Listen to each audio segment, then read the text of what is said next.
check out Cajun Lights, your complete dog hunting outfitter. Tracking equipment, leashes, collars, dog supplies, and much, much more. You can find it all at CajunLights.com. And don't forget their outstanding lineup of lights. You can find it all at CajunLights.com. Elite nutrition products are the hottest thing on the market right now for dog and horse owners. And Houndsman XP is a dealer. You can find all their products on our website at houndsmanxp.com. Over the past 5 years, you've tuned into this podcast, and I don't take it lightly. We have built a mutual trust. And when I recommend a product, it's because I believe in it, I use it, and I'm given my seal of approval for that. I'm putting my name on that.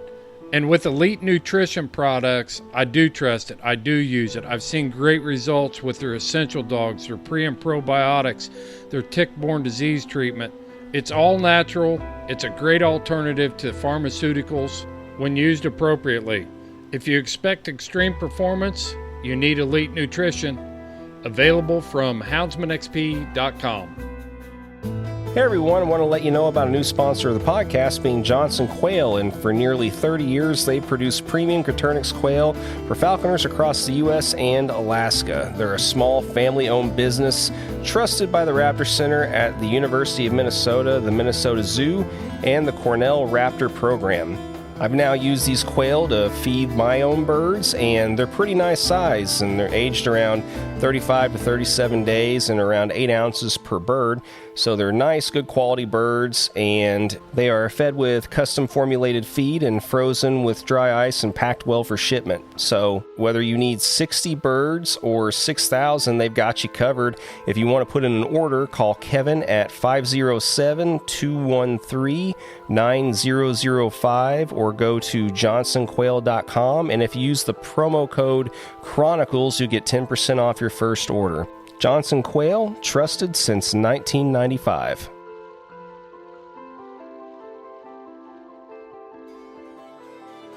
It's the first time the bird's like looking around, like she's dialed in the whole time.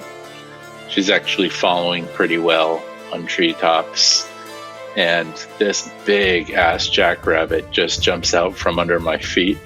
Like, how did you wait until I got that close to come out? Bruce, my female redtail, comes. She's up in the treetop from behind me, right over my shoulder. Tail chase through the field, pulls up. I'm like, all right, she's gonna peel off. This is what she's done before. The rabbit's in a hole. And then I just see, the first time I've ever seen her do this, the wing over, and then boom. There's not a lot in life that when everything converges like that, especially for the first time, that gives you that feeling. Hey, how's it going, everyone? Welcome back for another episode of the Falconry Chronicles podcast. And this episode is another one that was recorded remotely with Tim Williams, the creator of the Falconry Journal app.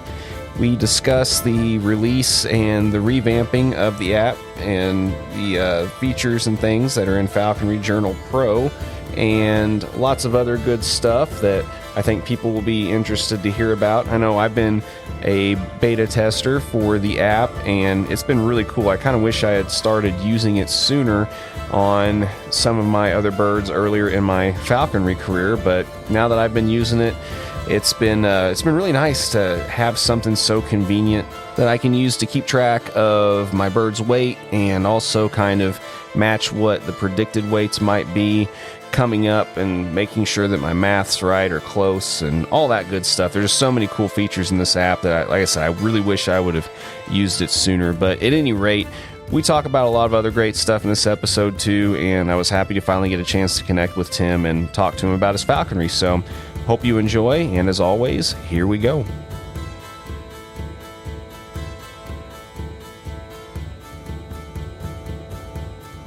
Yeah, man, thanks for being understanding there. I thought I had allotted myself enough time, but I've been snowed in like the last day and a half, and my neighbor was nice enough to come over with his tractor and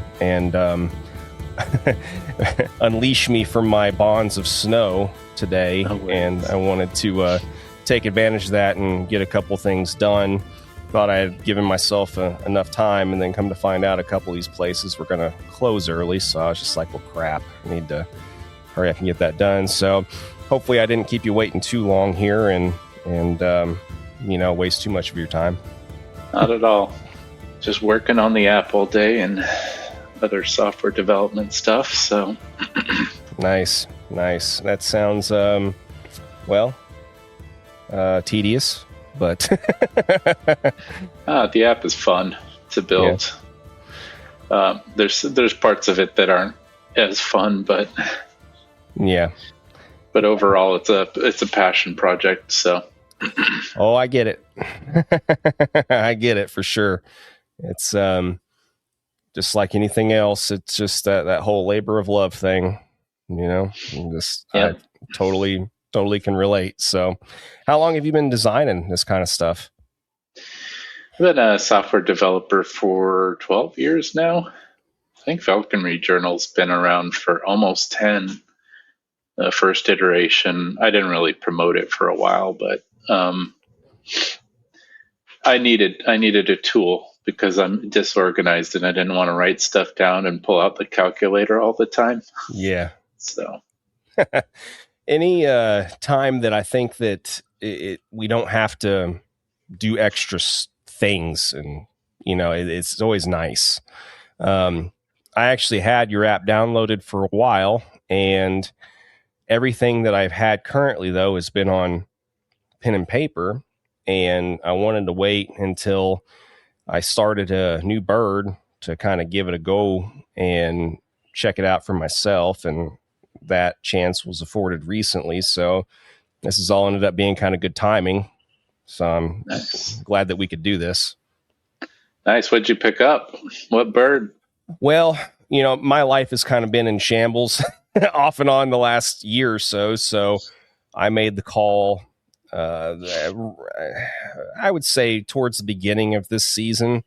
I took a handful of rabbits with the Harris that I had that I was using for presentations and stuff also. And she developed a recurring foot infection that I've been treating now ongoing for what seems like forever.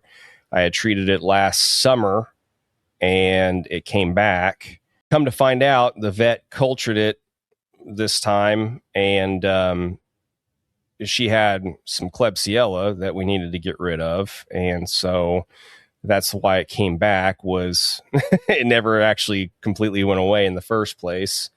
So long story short, I made the decision towards the beginning of the season, after I started treating her, that, I'm just going to more or less take this official season off and just go ahead and fly Kestrel again in the spring and see what happens with that. If I get too busy for that, I can always turn it loose.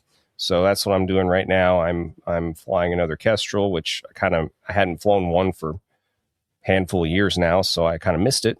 And so that's what I'm doing. Nice. That's cool.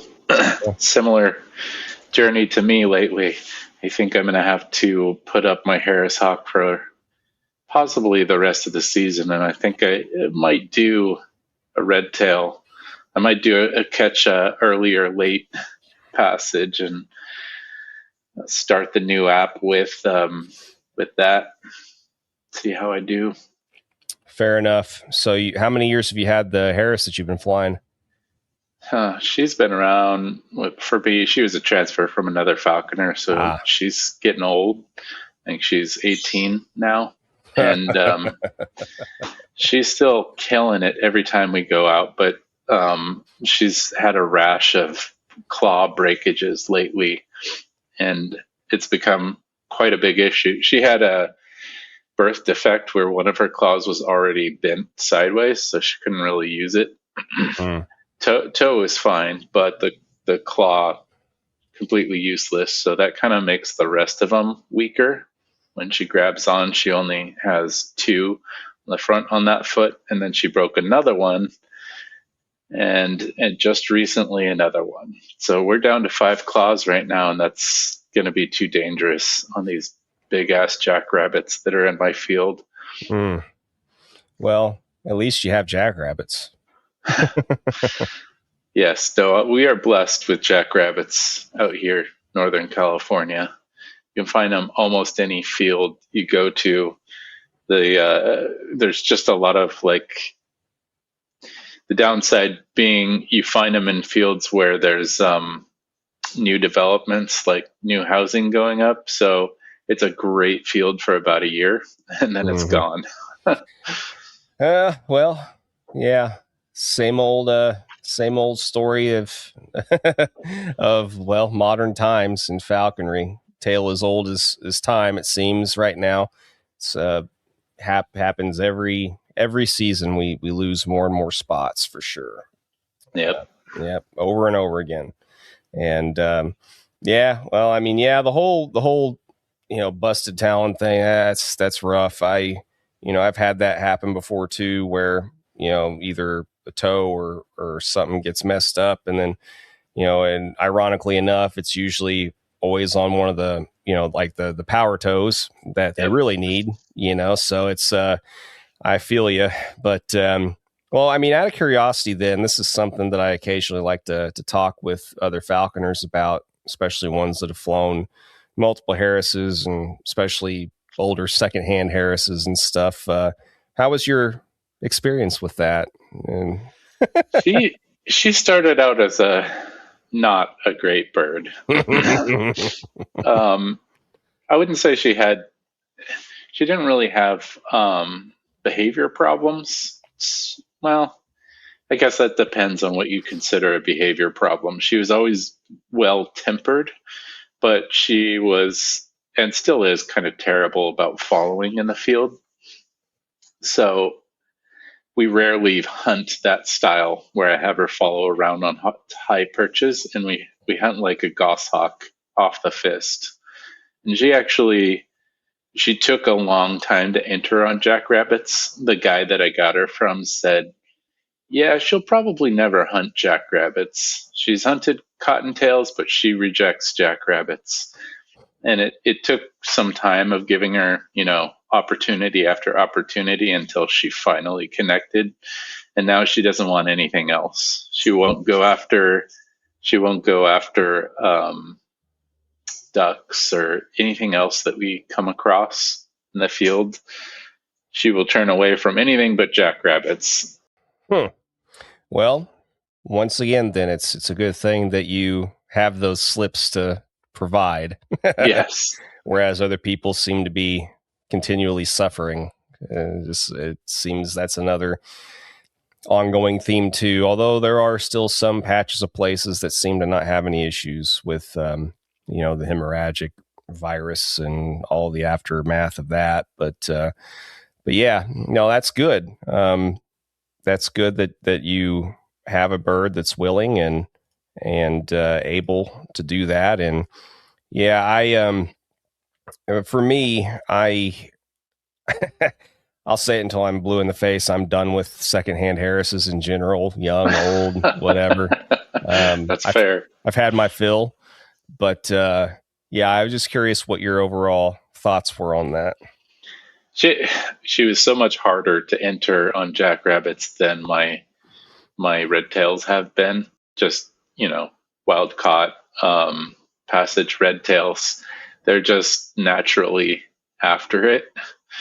And when it seems like it is much harder to get a bird that has bad habits into good habits than it is to have a bird that has no habits into good habits.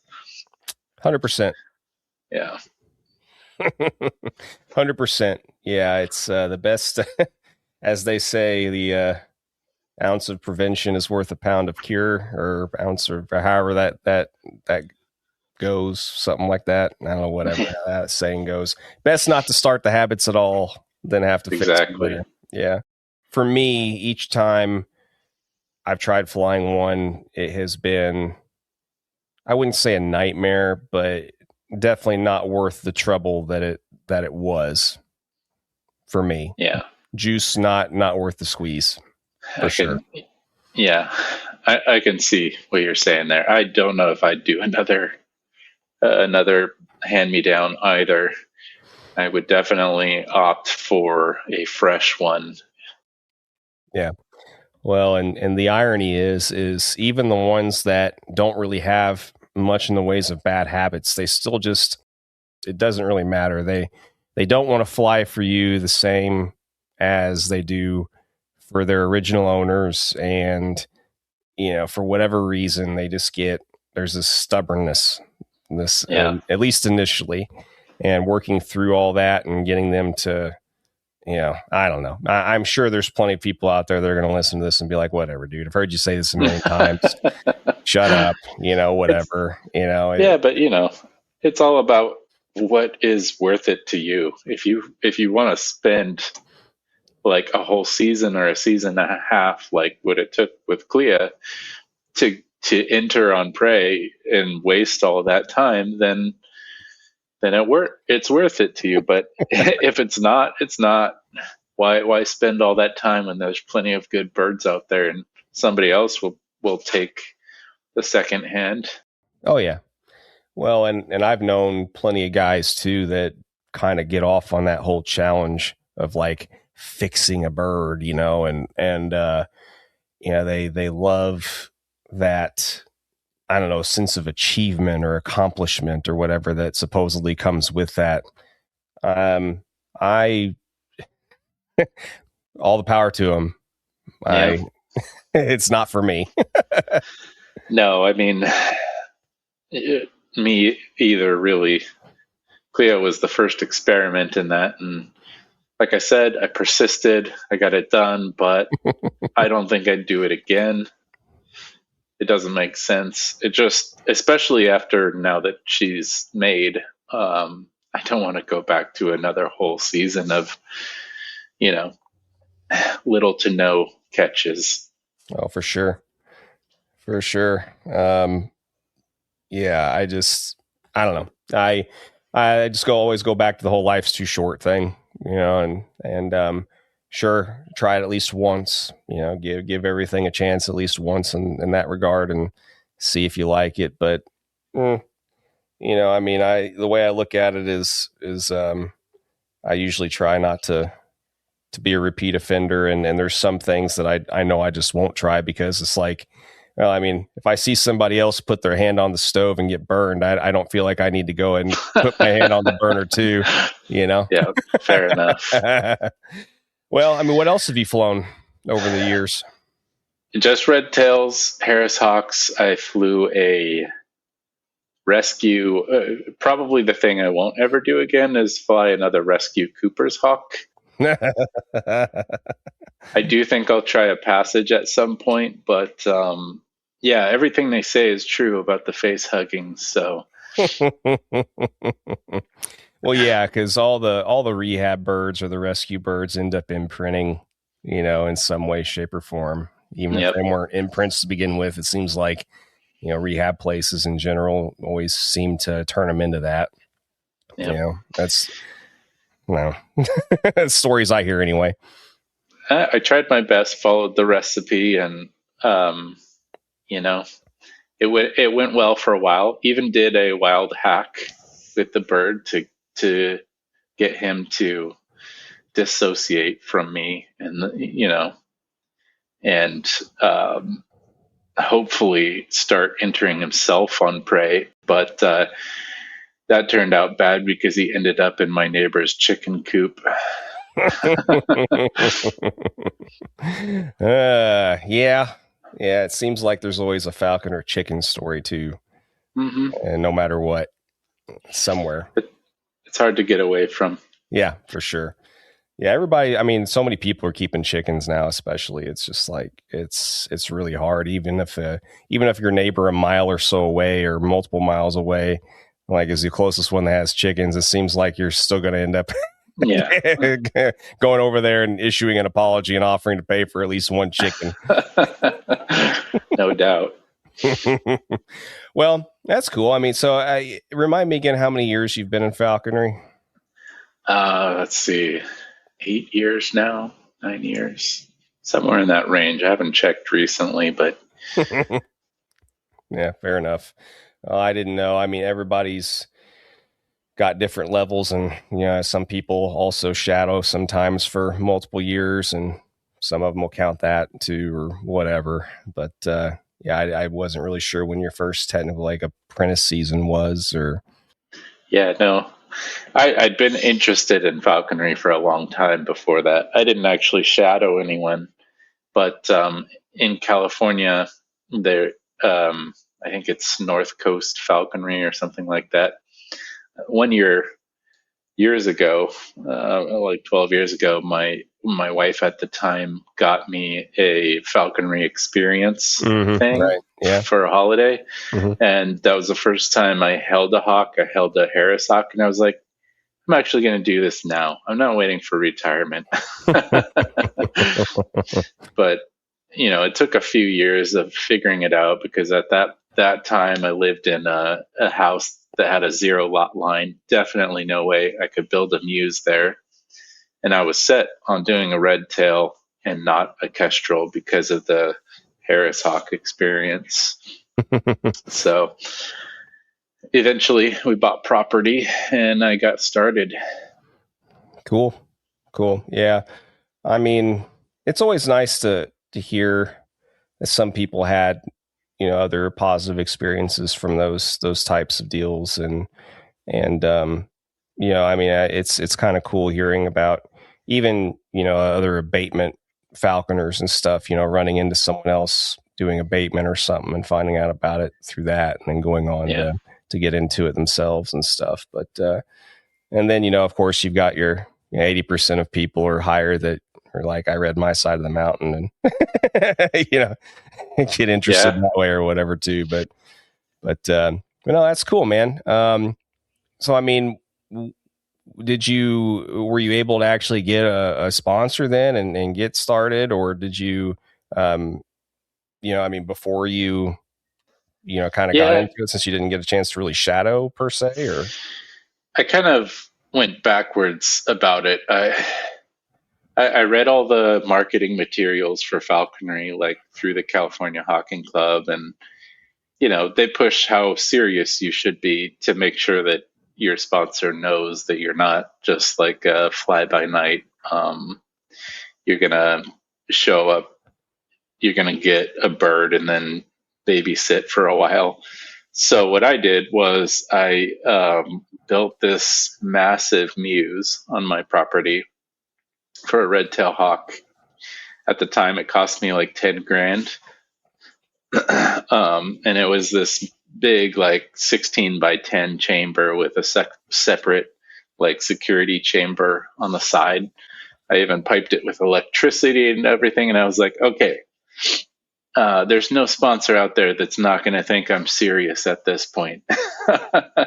And then it wasn't hard to get a sponsor after that. Yeah, no, fair enough. Did you live in it in the meantime until you actually got a bird, or was that your... No, I spent some time in there just, getting it ready for a bird. But I could have turned it into an office. It was large enough. Yeah, it sounds like it. Yeah, I always laugh when I see these guys and their Cadillac Muse setups and stuff, and hats off to each and every one of them. I feel like the setup that I have now is the closest I've had to that, and it still doesn't even come close to some of the ones that I've been around occasionally and seen with other folks. But no, that's cool, man. I didn't know if everybody's got a different pathway into this, and so I mean, it's cool that that helped. I mean, that paid off, I guess, for you in a way. Yeah, no, it was a great experience to have. Now, of course, I'm down to your typical like 10 by 10, basically actually a chicken run that is converted into a muse. But what I found, because Clea spent time in that original muse, and she just sat on a perch the entire time at the window. So it made no difference that there was all this space behind. I could have divided it up and had more birds at the time, but I've never really had in my falconry journey too much time to have more than two birds. And with Cooper's hawk, I kind of kept him inside because he was it was hard to control his weight otherwise if he wasn't temperature controlled. Sure. Yeah, I mean, and even bigger birds, I mean, it doesn't really matter the size. You know, I've found that to be the same. And if they're not in a constant temperature regulated environment, then it's really hard to make any kind of solid predictions. You're just kind of guesstimating sometimes. But, you know, they're obviously, if it's colder, they're going to burn through more. If it's warmer, they're going to burn through less. But at the same time, whenever you live in a very schizophrenic weather area, it's it's always easier if you have that novelty. Sometimes some people don't, you know, so I mean, that's cool. You're able to do that. I mean, I just do that with kestrels and stuff too. Mine's behind me right now. But as far as your overall apprenticeship experience, then, I mean, did you feel like you had kind of the typical normal run of the go apprenticeship, or? Yeah, my sponsor, I think a lot of people would consider him a hands-off sponsor or a paper sponsor. So what I did was tried to network my best and then I found a lot of other experienced falconers in the area to follow. What I found was that worked really well for me because I could take all of their ideas of falconry, follow them in the fields and see the different ways and figure out something that worked well for me. Mm-hmm. Yeah. I mean, most guys that I've talked to generally always, even the multiple ones I've talked to that have done kind of more of the hands-off paper sponsor type arrangements, usually always unanimously say, now I kind of wish I had at least one person telling me more of what I kind of steering me a little bit more, you know, and stuff. But yeah, everybody's got different opinions on that, I know. But yeah, he was, I mean, a lot of people call him a paper sponsor, but he would pick up the phone anytime you needed something. The problem is he wasn't going to hold your hand through anything. He'd let you make the mistakes and then call him. So that really doesn't work with a lot of people. It kind of works okay for me because, you know, I'm the type of person that I just read all the falconry books I possibly could before I even started my apprenticeship.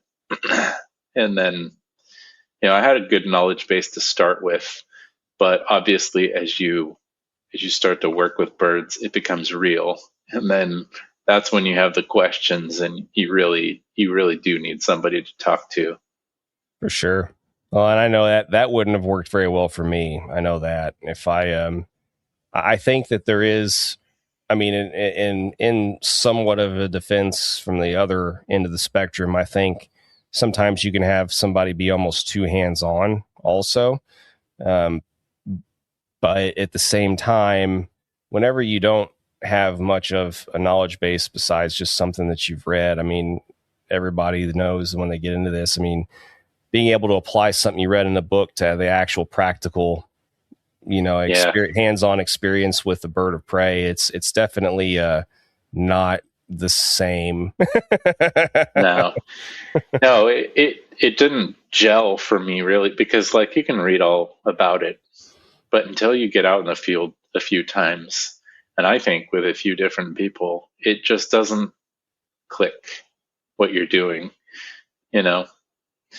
So yeah, I think the whole sponsorship, the way that it's set up is kind of necessary.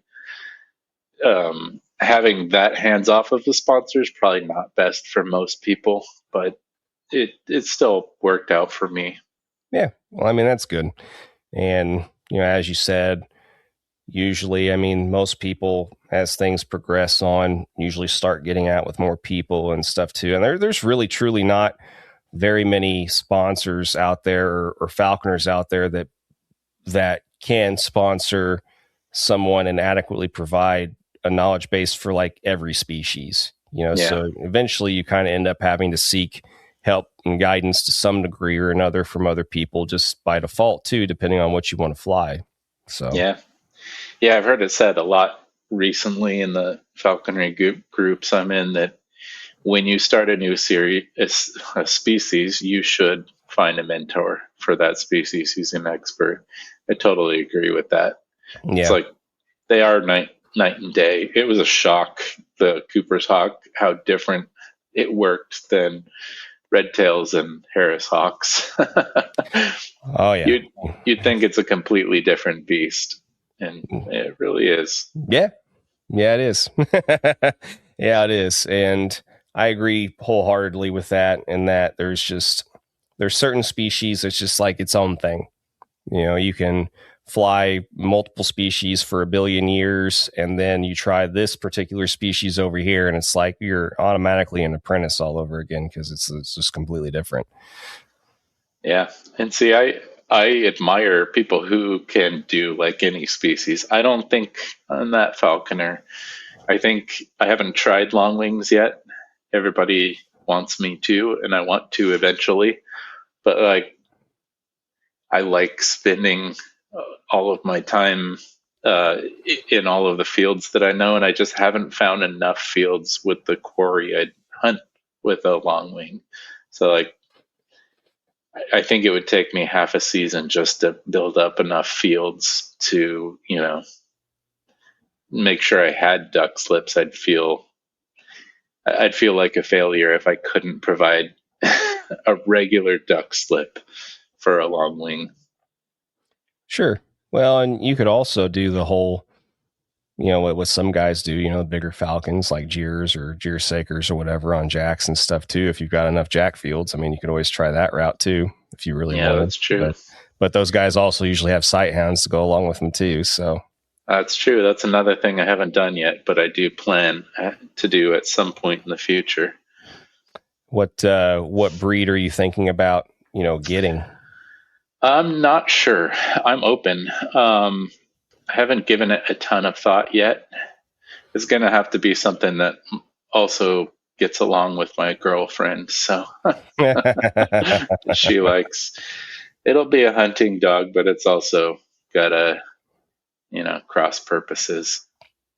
Oh yeah. Yeah. No, I've been there, done that too, man. Yeah. It's, you definitely want a dog. Dog on average is like a 10 to 15 year commitment, depending on the breed. And, you got to make sure that it's going to fit. If it doesn't, then it kind of sucks, unfortunately. But yeah, there's all kinds of considerations getting into that world. So you're doing the right thing, doing your due diligence first. Yeah. How about you, hunting with dogs? Man, that's another thing that's been kind of a bummer for me is, I turned into a dachshund guy, and I still run them when I can. But once again, with the way my life has been the last year and the transitions I've had to go through, it's like, man, I'm kind of going through that guilt stage where I feel almost like I should think about rehoming them, and then putting them with some other buddies that are hunting still really consistently and stuff, because it's like, it's kind of, I don't want, my Vizsla, there was several years where I tried making things work with her, and we got a few good seasons, but there were multiple seasons where I felt like I kind of wasted her potential just because, either I had a bird that wouldn't tolerate her, or was trying to pursue other things, or, whatever the reason.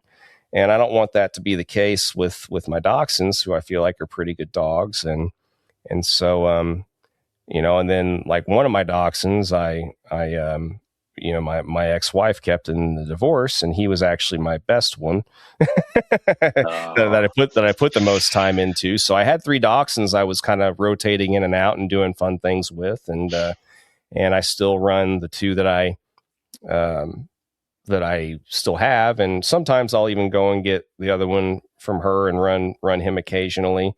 But right now, honestly, it's just like, man, I'm just, I was actually just talking about this with another friend in another podcast recently, that, sometimes it's just, you feel like you're kind of going against the grain and against the current with stuff. And I'm kind of feeling like, I'm more or less losing the battle, so to speak, the inevitable, fighting the inevitable still in some ways. So, but that, to answer your question, long and short, that's what I've been for a while, is mostly a dachshund guy, and love the breed and stuff. But yeah, that if I would have done it all over again, I would have just started off with dachshunds here. But once again, the Vizsla that I got, I made that decision to get her whenever I was a brand new apprentice and knew just enough to be dangerous. So fair. Yeah. Dachshunds. That's always one I've also considered. What do you run them on? Rabbits, and sometimes squirrel too. I mean, they don't get enough credit, in my opinion, for treeing squirrels. They're really good at that also. And if you just teach them that they need to be also kind of paying attention to trees and stuff too, and scenting those critters also, then they do a good job with both. So, depending on what you're hunting and what you want to do, they're a good option depending on the types of fields and hunting spots you have and stuff. But I mostly, like I said, have either open prairie in the low foothills, which I think they'd be great for, or just like home building sites that they haven't started building on yet, but they've cleared the fields. Those are absolutely amazing for jackrabbits. Well, in those cases, I think they would be fine, because especially if they like to hide between, building rocks, materials and stuff like that, and things, that I think that's something else they're good for. But big open fields and stuff, I mean, they're a much slower moving dog. They're more trackers rather than coursers and stuff. So there's definitely a few options that I think would be decent in your case, that would be, potentially better depending on, the dachshunds, I think, where they really shine are your more like smaller confined areas with, a lot of cover that is really hard to get into, where they can really cover, different areas and get under stuff that they're going to be, the rabbits and stuff are going to be hiding in. But there's definitely some that just won't stop no matter what, and can cover a lot bigger swaths of ground and everything. But I think then you're kind of getting into a little bit bigger breed, your cockers and other stuff like that are a little bit more suited for, like your bigger fields and things. But to each their own. People are going to have different opinions on that. Yeah. I think dachshunds, based on what you're saying, would be awesome for the new home building. So these homes they build on the foothills, what they do is they pull out and crush these massive boulders to flatten the land. And so what happens is you have this field that just has stacked giant boulders and different boulders of different sizes. And the jackrabbits love it because they can hide in that cover, but right next to that cover is like open fields. So these are where we find most of our slips. The problem is, without a dog, I cannot get the jackrabbits to come out from between the boulders, but I guarantee a dachshund could get in there and scare them out.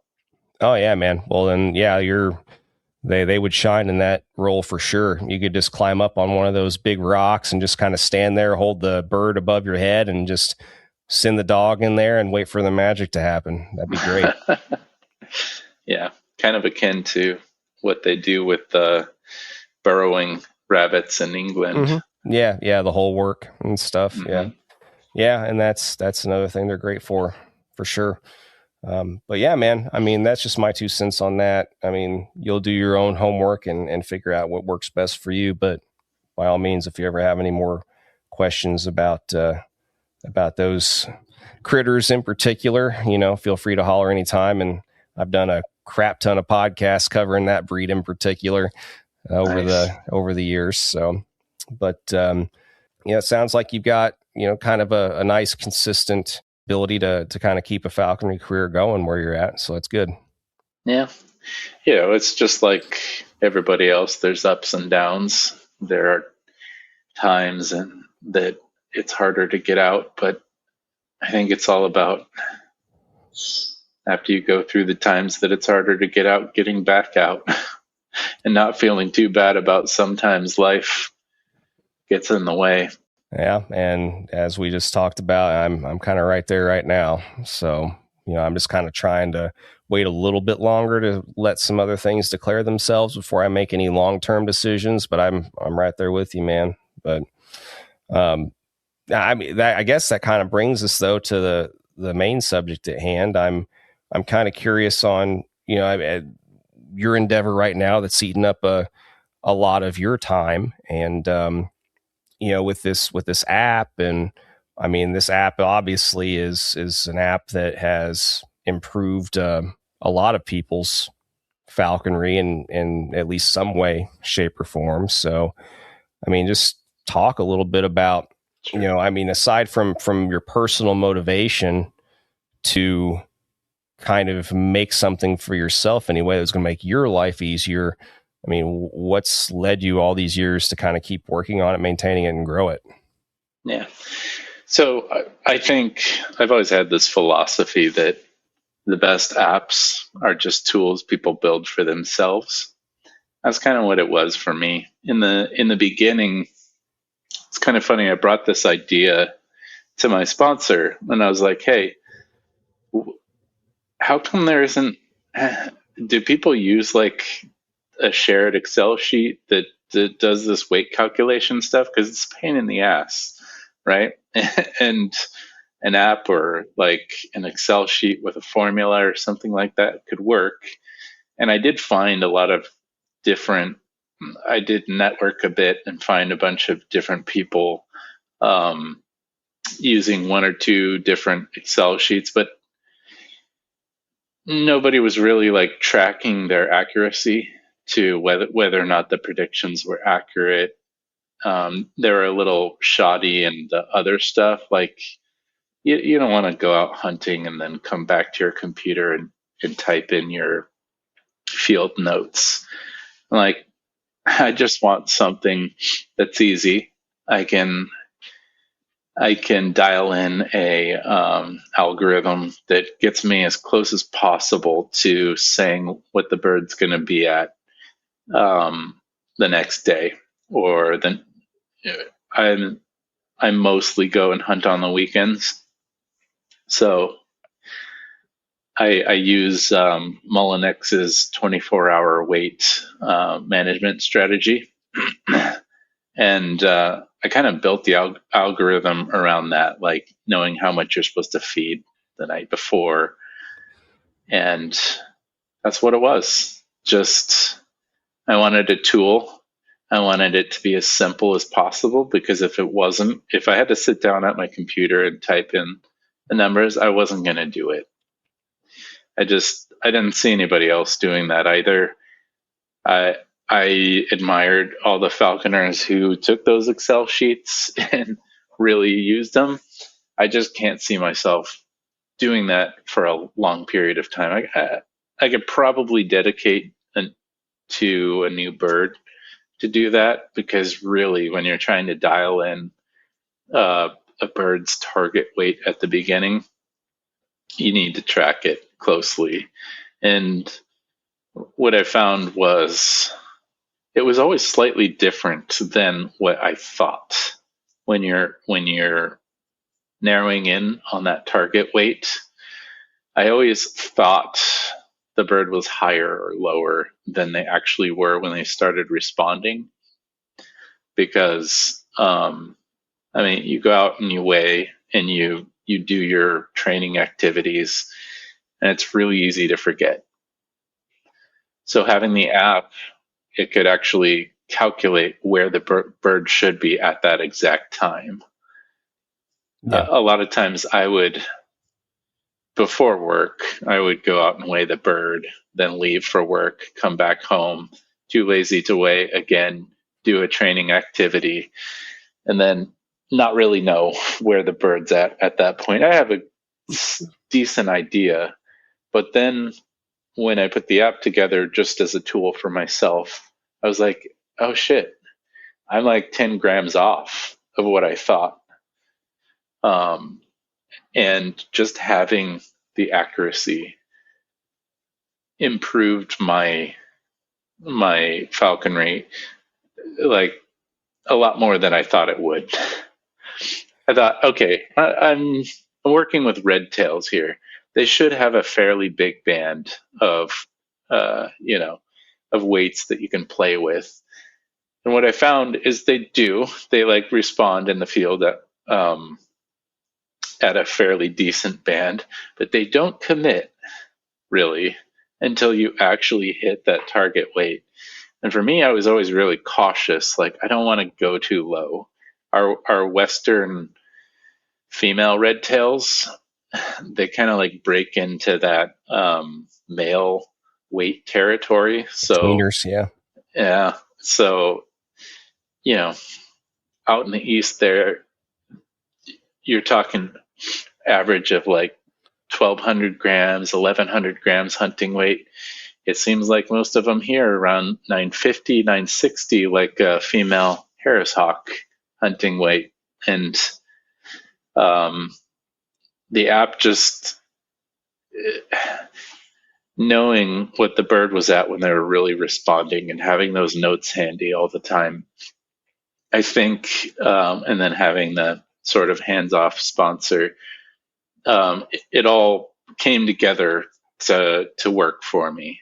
So the initial app, I priced it such that it could pay for itself if other people wanted to use it. It wasn't a lot of extra work to get it on the App Store. I'm a software developer, so I made decisions that made it cheap to actually run the infrastructure. So I could actually price it at $2 a month, and that would just cover the server costs to, keep all that stuff in the cloud. But it didn't come until like years later that people I didn't know would come to me and say, "You're the person who made the app." I'm like, "Yeah, do you use it?" I locked it down initially so hard that I couldn't really even tell who was using it. The only metrics I had to how many people were using it were Apple and Google Play stores. They tell you how many subscriptions you have, but you can't dive into those statistics to say who it is. So it always surprised me when people would come and say, "I use your app, it's awesome." And what that made me realize is maybe it could be better. So finally, last year I started thinking, how can I make this better? And a couple things stood out to me is the algorithm seems to work for most people. I want to make it even tighter than it is, or give people options. If you have a kestrel, maybe you want a tighter weight window calculation because kestrels will bounce quicker. Like their grams per hour loss will change a lot faster than something with, high velocity, I call it, or so like a red tail, or Harris hawk, their grams per hour is not going to fluctuate a ton unless they're sick. So I want to give people options, and the only way to really do that without messing people up is to create a new app. So that's why last year I set out to put Pro together. And I realized another thing that I could do is sort of help all the people like me who like to go and find different sources when I'm coming up with a new problem. I like to talk to a bunch of different falconers and then take what they converge on and figure out that usually is the truth to me. Like, so many different falconers have all these experiences, and a lot of these experiences converge. and then you can clear out all the outliers. So what I did over the past 5 years actually was take my falconry database of books and raptor biomedical data, and I built out I took all that and then rewrote it basically into my own words, and then built an AI enabled database. So in Falconry Journal Pro now, you can go and ask questions about anything. In fact, when Clea broke her claw the other day, I didn't have Styptic with me out in the field. So I just quickly asked, what are other good ways I could handle this right now, as she was bleeding pretty profusely. And it came up with a bunch of ideas that I wasn't really thinking of off the top of my head. And I'm like, okay, so this is probably a good feature. You know, it's very similar to if you go out and do all that work yourself and find where falconers converge, and you'll find that good falconers tend to say the same things. Yeah, you always kind of have to be skeptical of all the differing opinions, but then you kind of almost found a unicorn if you can find, more than a few falconers that agree on the same point. Right, exactly. What I find is people who are super dogmatic don't tend to be as successful as their dogmatism would suggest. And it does tend to be the people who are a little bit more humble that consider, I hesitate to say, but there's definitely some falconry heroes like Mullinex. I've worked a lot with him. You'll find that the best falconers are humble. Mm-hmm. And that's what I found, the same thing in writings. The falconers who are humble and who think about all of those different ways and don't write it off, because a lot of falconers are dogmatic because it works for them. But they forget that other things might work too. Falconry is not, something may work for you and work completely different for somebody else, just because there's so many variables in people's lives and the way they work with birds of prey. So I'm hoping that the app becomes like a center for people. It just gives them a place where they can write down the facts and help check themselves against it. Now, what I plan to do in the future is make it a little bit more social. The new app does allow you to share your birds in both view only. So you can share it with somebody like a falconry friend who you just, like people, Harris hawkers that go out together and stuff like that, want to check each other's stats, that sort of thing. And there is also now, brand new in Pro, the ability to share an edit mode. And this is what I would do if I was an apprentice with a hands-on sponsor. I would give my sponsor access to my bird in edit mode and let them help me manage those records, so I could see what they're doing and they could see what I'm doing when they're not around, and they can give pointers, and they don't have to, call for a status update or that sort of thing. Just give more touch points and more ability to collaborate a little bit easier. Yeah, that's really cool. And I think that especially for the folks that, also have sponsors that are going to be, like you said, using the same app or a little bit more tech savvy and know how to interpret that. That wouldn't have flown with my sponsor, but, and I think there's a lot of people out there that still have older generation sponsors and stuff too, that are a lot less tech savvy in a lot of ways. But it is cool though, that it takes advantage of a lot of different, well, for lack of better terms, modern technology to hopefully improve people's overall experience with everything. And ultimately, we always want the birds to benefit most from anything we do. So, yeah, one, they call it emergent capability of the app, has been and I've seen this in the data too. About 6 years ago or something, I pushed for people to share their analytical data. It's all generalized, so I don't know whose bird is what, but I can see things like how often people weigh and how accurate they are, and how accurate or how many kills people have versus how often they weigh, that sort of thing. And over like millions of records, these sorts of trends emerge. And what I found was that people who weigh daily actually get like 4 times more kills than people who don't. And that's a stark difference.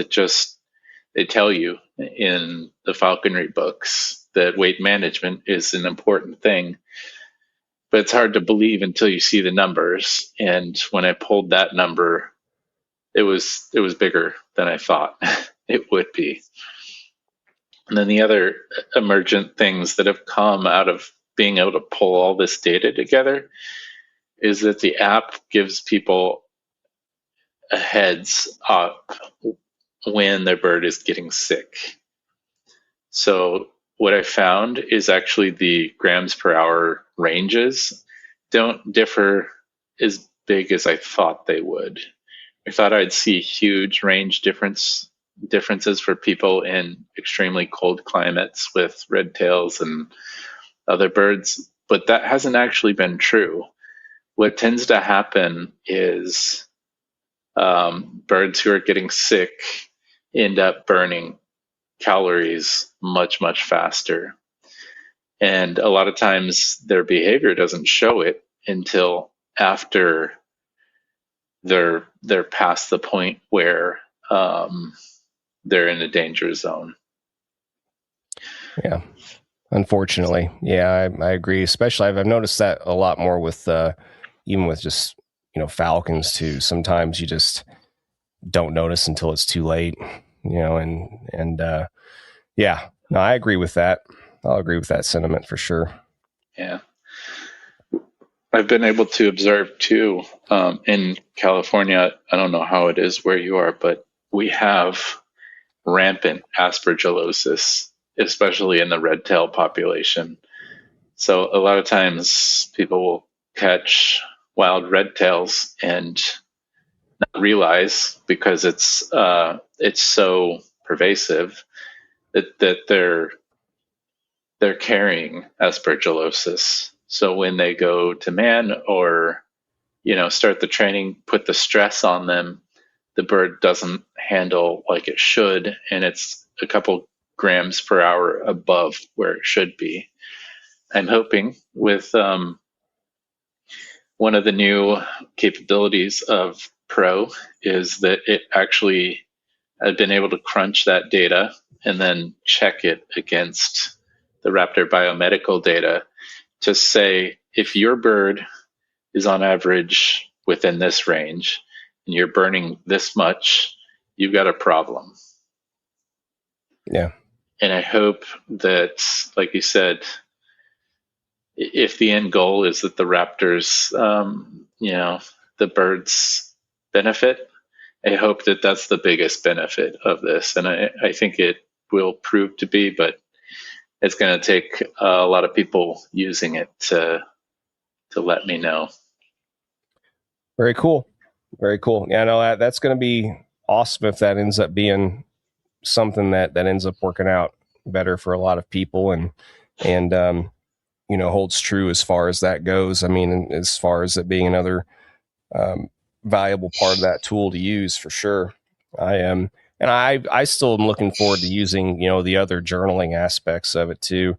like actually being able to put in pictures and so that I can always remember to, like, the story or whatever I log, kind of coincides with whatever picture I took for all that kind of stuff. I'm looking forward to using some of those other more basic functions and stuff too. So, Yeah. I think after having used it for so long too, that is one of the things I enjoy a lot about it. I like to scan back through my history and look at the pictures and the field notes and be like, oh yeah, I was hunting like that then. I was hunting those fields then. That's when I learned that. So it's really cool to be able to go back. If I was, in the time before apps, I would like to think that I could keep a paper journal to do the same thing too, but then you lose out on having pictures because you're not carrying a Polaroid camera with you to take pictures of your kills. That's a great thing about what we can do now. You've got the tool in your pocket. You can capture everything, and hopefully it's as easy as possible. For sure. Well, that's cool, man. Well, and by the time this comes out, hopefully everything will be available on both major platforms and stuff, and people can take advantage of, all that. And one thing I am curious about though is, I know you're pricing everything to kind of be, more or less just hopefully that have it be self-sustaining and stuff. But, I've noticed that, and our falconer community is kind of a stingy bunch sometimes when it comes to spending money, even if it's something that's going to make their life easier. So how has your response been overall with that? It's everybody finds their own way with the monetary part, a little bit different, but so I haven't had any complaints so far. It is technically out on iOS, though there's still a lot of bugs to work through before it's really in full swing. So the app is available for iPhone users. It's $8 a month if you want to go monthly, but there's also 6-month and 1-year options where you can save a little. I like to keep it open, and like you're not gonna lose anything if you stop your subscription during the molt or anything like that, because why pay for it if you're not benefiting from it during downtime? So that's the way I've always designed that. So far, I haven't had any complaints on pricing. This time I priced so that with the future in mind. The first app I priced by calculating how much the servers were going to cost per user and just being able to keep it going, basically. And I do plan to actually keep the original app going for the people who don't want to switch over. $2 a month. Unfortunately, it's no longer available on Android, but it is on iOS. I'll keep it up as long as possible. And then I also, this time around, I wanted to make the app experience better and also be something that if you can't afford it, you can still use it. So there's a free mode. You can download it from both app stores. It's in beta on Android right now. As you know, you're one of the beta testers. Mm-hmm. When it's generally available, people will be able to download it for free and use almost all of the same basic features that the original app had. So I think that'll make for people who $2 a month or $8 a month is too much. It's going to be a useful tool because you can still record all your stuff on your device. The free mode does not sync to the cloud. So keep your device backed up if you go with free mode, but you're still going to benefit from those features. And like I said, the $8 a month is a plan for the future. It's not much more than it's going to cost with the AI features and the cloud infrastructure that it takes to run the app, but it's enough that I can now dedicate some of my time to maintaining it.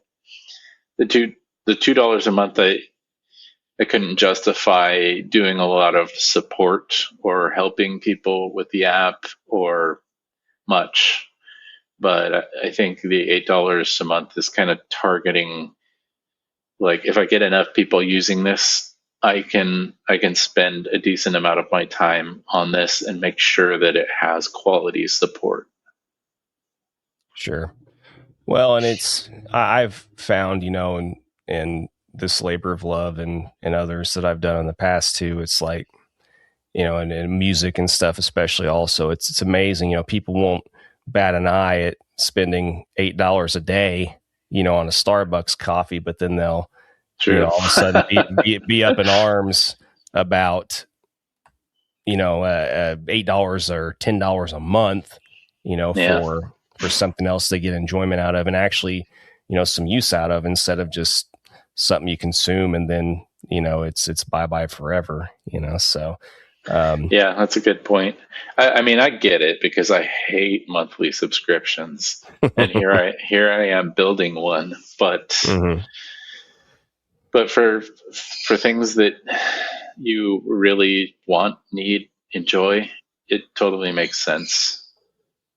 And I hope my philosophy on software development is always under promise, over deliver. I hope that I deliver a lot more value than $8 a month to people. Yeah, well, I think the way it's going, I think that's kind of a no-brainer. I mean, I think it's pretty slick, man. I mean, just for what it's worth, and I feel like I haven't even used a fraction of the potential for it and stuff. So I'm kind of looking forward to seeing how things continue to go with the overall experience for it. But I mean, I think it's nice just having that visual aid and not having to constantly refer back to a bunch of paper and notes and stuff. And it's just right there. And even if the math ends up not being 100% accurate with it, it's nice being able just to, if you don't want to think, having that kind of visual aid there, for whenever your head hurts. And so yeah, man, that's cool. Is there anything else you want to add about it before we get your stories and a piece of advice, and I'm close to wrapping this? One thing I'm working on that I'm excited about is, like I said, my hero Molinex is possibly planning on doing some consulting for the app. So the idea in the future is, if you're working with a bird, especially a kestrel or merlin, something he's very well known for, the app will provide you an avenue to actually share your data with him and get like a personal consultation, which I think that's pretty damn cool, because every time I've talked to him, I've learned a ton. Oh, why would anybody want to do that? That shady that shady individual. He's good at hornswoggling, that's for sure. That Molinex. Yeah, no, it's always fun giving him a hard time, just by nature, I guess. It's just, you kind of almost have to, at least a little bit. So yeah, no, he's a good resource for sure. I'm going to edit that out though. I'm not going to actually put that out in the ether for him to hear. No. He's kind of got that head swelling falconer syndrome to a degree too. I don't know if you've encountered that yet also. Yeah, I suppose so. Yeah. He likes being right about a lot of things, I've noticed. You notice that? Yeah, I've noticed. Yeah, he enjoys that. A little too much, I think. It's annoying that he is right a lot of the time too, huh? No, he's not. We're just going to stay in denial. We're not going to give him credit for that either. So. Fair. You can cut out that I said that. We'll see. We'll see what kind of mood I'm in whenever I end up editing this. Yeah, we'll see. But no, man, that's cool stuff. I mean, I think those are some really good ideas, and I look forward to seeing some of the other ones that you come up with for it in the future. Be cool. Yeah, well, I appreciate having you on board as a beta. Yeah. Well, I don't know how much constructive input I'll be able to give you, but if I think of stuff, I'll be more than happy to let you know. Yeah, the more hands in the pot, the better the product will be. Guarantee it. Sometimes, hopefully, you know. I mean, you're already involving Molinex some, so that's obviously your overall productive output on that's probably going to at least be 10% less than what it would have been had he not. But Fair enough. Yeah. So, but anyway, man. Well, cool. I'm going ahead and moving on. Then I don't know what your favorite story is or experience with the bird or whatever that you can think of, kind of the forefront of your mind. That you want to share, but now's the time, man. Favorite story. I'll go with my first kill with a red tail. I'm sure everybody has a story like this, but it just stuck with me. I've got her tattooed on my arm now, like almost a full sleeve, because like that's what sold falconry. I was going to do falconry, and it took me a while to get this bird entered. Small female red tail on jackrabbits. And it probably wasn't that impressive in falconry terms, but to me, it was amazing. Great spring day. We go out, local fields in Elk Grove, just like fields bordering some farmland. Like I said, spots that I find, they're like a few years out from being built out. So not a ton of jackrabbits in this field, but it's the first time the bird's like looking around, like she's dialed in the whole time. She's actually following pretty well on treetops. And this big ass jackrabbit just jumps out from under my feet. Like, how did you wait until I got that close to come out? Bruce, my female red tail, comes. She's up in the treetop from behind me, right over my shoulder. Tail chase through the field, pulls up. I'm like, all right, she's going to peel off. This is what she's done before. The rabbit's in a hole. And then I just see, the first time I've ever seen her do this, the wing over, and then boom. And then I hear the screams. I'm like, fuck yes.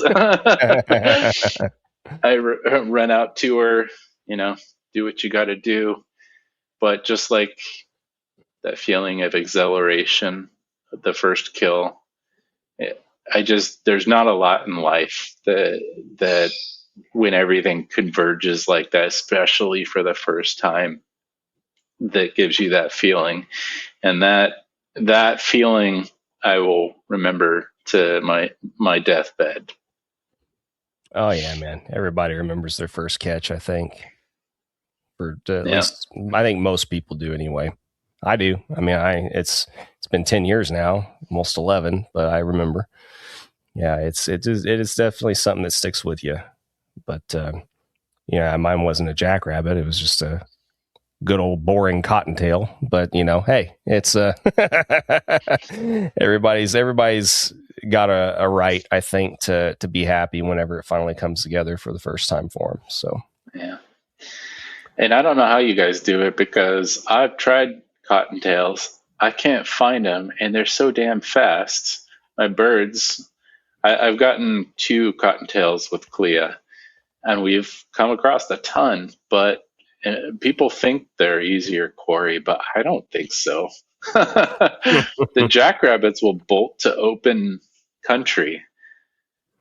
Cottontails won't. They will duck into cover so much faster than a jackrabbit will. Well, for sure. Yeah, I think it's just it's the size difference and the amount of fight that I think, it sticks out to people as far as the obvious difference. But yeah, I mean, either you got good spots for one thing or you don't. So yeah, that's true.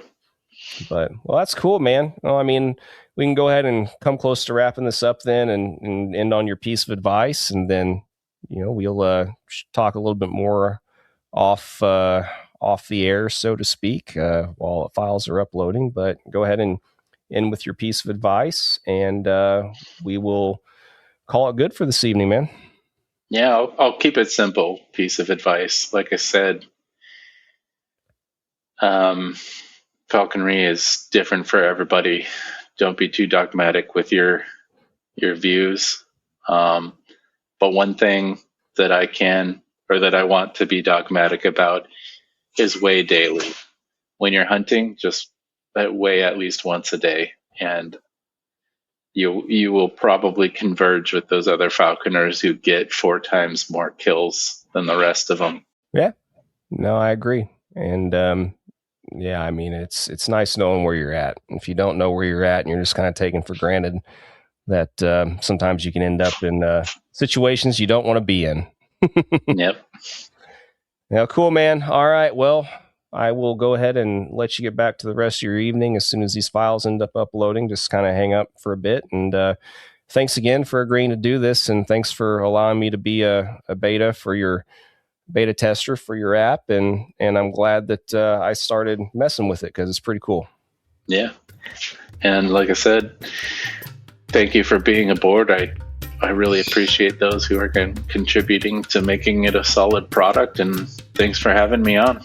It was a blast. Yeah, man. I'm glad you had a good time. It's a fun conversation. So hang out and we will talk again soon. All right. All right.